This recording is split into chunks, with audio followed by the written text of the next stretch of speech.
Olá pessoal, vim trazer para vocês hoje uma aula para a gente conhecer a estrutura da sobrancelha, né? Coisa primordial aí para a gente aprimorar nossos trabalhos na área de design de sobrancelha ou até mesmo na micropigmentação. Eu peguei aqui essa foto e desenhei, né, a estrutura da sobrancelha da pessoa e vamos começar a dar nome aos burros. E vamos explicar um pouquinho os termos, que é para quando a gente poder tá dando outras aulas, vocês entenderem os termos que nós estamos usando. A estrutura da sobrancelha funciona da seguinte forma, vamos por partes. Eu vou marcar aqui os pontinhos. Este ponto aqui, a gente chama de ponto, eu vou botar só a inicial, de ponto inicial inferior, PI, tá vendo? Ponto inicial inferior. Ou seja, é o ponto onde a sobrancelha inicia, só que na parte inferior, na parte de baixo, porque a gente tem também a parte de cima. Lógico, aqui na parte de cima nós teremos o quê? O ponto inicial superior, PIS, tá? Eu sou muito assim, de estar lendo as legendas formando uma sílaba e não necessariamente lendo as letras. Aqui mais ou menos, né, onde passa essa inclinação da sobrancelha, essa curvatura, veja que é o único ponto da sobrancelha se curva.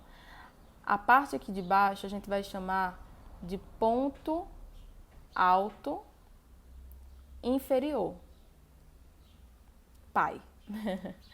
O ponto alto inferior. E na parte de cima, logo temos o ponto alto superior, tá bom? Então temos até agora o ponto inicial inferior, ponto inicial superior, ponto alto inferior, ponto alto superior, tá? Isso é importante quando a gente vai traçar aquelas linhas, da gente entender onde cada uma delas se encontram e formam um ponto. Aqui nós temos o ponto final, PF, ponto final. Esses são os principais pontos quando a gente está traçando aquele mapeamento, mas aí vamos entender também o restante da estrutura. Toda essa medida daqui para cá, a gente vai chamar de espessura inicial, tá? Por que espessura inicial? Porque lógico que no final a sobrancelha não tem a mesma espessura que no começo e geralmente aqui na região do ponto alto a gente tem uma espessura diferente também da espessura inicial, tá bom? Então temos aqui toda essa medida que vai do ponto inicial inferior até o ponto inicial superior. A esta distância a gente chama de espessura inicial. Da mesma forma, a distância que vai entre esse ponto alto inferior e o ponto alto superior, essa distância aqui, a gente chama, eu vou até colocar em outra cor, porque está dentro, né, e vocês não conseguem ver direito. Vou colocar em outra cor. A essa distância aqui, a gente chama de ponto, vou puxar aqui para vocês não confundirem. Essa distância a gente chama de espessura do ponto alto, EPA, tá? Só recapitulando, a medida que vai do ponto alto, do ponto inicial inferior até o ponto inicial superior, a gente chama de espessura inicial. E a medida que vai do ponto alto inferior até o ponto alto superior, essa distância entre um ponto e outro a gente chama de espessura do ponto alto, tá bom? Vou até mudar de cor também para ficar bem ilustrado, para vocês entenderem bem. Toda essa região aqui, que vai do ponto inicial até o ponto alto, tudo isso aqui, a gente chama de corpo. É o corpo da sobrancelha, tá bom? Corpo da sobrancelha. E toda a parte que vai desde o ponto alto até o ponto final, toda essa área aqui, a gente chama de cauda. A cauda da sobrancelha. Temos o corpo e a cauda, tá ok? Até aqui tá indo, né? Deixa eu só conferir se tá gravando, porque às vezes para de gravar e eu nem percebo.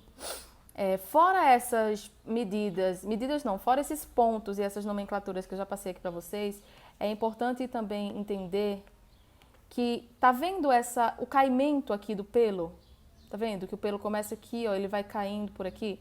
Esse movimento que o pelo se forma, a partir da metade do corpo em direção à cauda, veja que esse aqui está fazendo esse movimento aqui, ó. Tá vendo? Aqui ela começa indo assim, e aqui ele começa a deitar e começa a vir pelos de cima, percebe? Então, todo esse desenho que se forma de acordo com o caimento natural do pelo da pessoa se chama, vou puxar aqui para baixo para vocês não confundirem. Isso aqui a gente chama de espinha. A espinha da sobrancelha. O que seria a espinha da sobrancelha? A espinha é justamente para a gente identificar que formato essa sobrancelha tem. Tem sobrancelhas que só o pelo só sobe. Só sobe. Tem sobrancelhas que o pelo praticamente só desce. Tá? Então, para cada um desses estilos de caimento do pelo, existe... Desculpa, deixa eu voltar aqui. Então, para cada um... Para esse formato que se forma naturalmente, para essa linha que se forma naturalmente, diferenciando um caimento do outro, a gente dá o nome de espinha. Então, quando a gente falar, observa a espinha da sobrancelha, tu sabe que a gente está falando do caimento que esse fio faz naturalmente na sobrancelha da cliente, tá bom? Creio que não faltou falar mais nada. Mostramos todos os pontos, a estrutura da sobrancelha e é isso aí.